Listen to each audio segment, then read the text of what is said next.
Transportation Secretary Pete Buttigieg. Mr. Secretary, welcome back. Good to be back with you. I want to start with a fact check of how the Biden administration is selling this plan.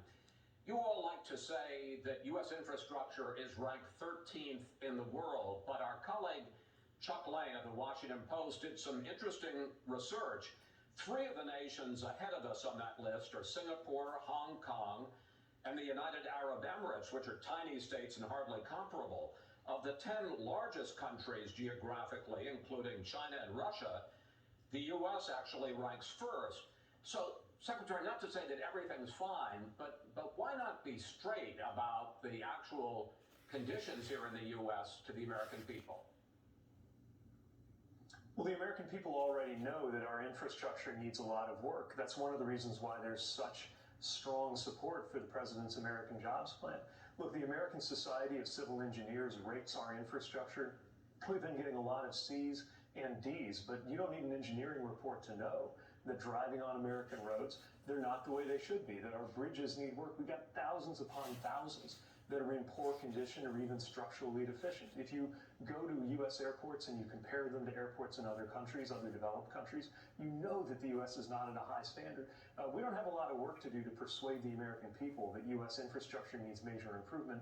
The American people already know it, and that's one of the reasons why there's such extraordinary Republican and independent and Democratic support for this package among the American people. Not necessarily in Congress, however. I want to give you another fact check. All of you in the Biden administration have been selling this plan as a huge jobs creator. Here you are just last Sunday. The American Jobs Plan is about a generational investment. It's going to create 19 million jobs, and we're talking about economic growth that's going to go on for years and years.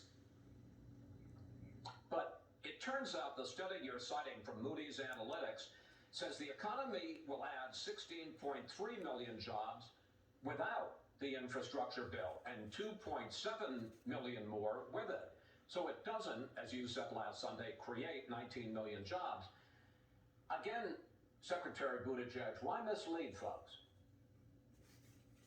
Well, you're right, I should have been more precise. The 19 million jobs that will be created are more than the jobs that will be created if we don't do the plan. And it's very important to make this point. As you just showed us, 2 million more, Moody's is saying that we will create 2.7 million.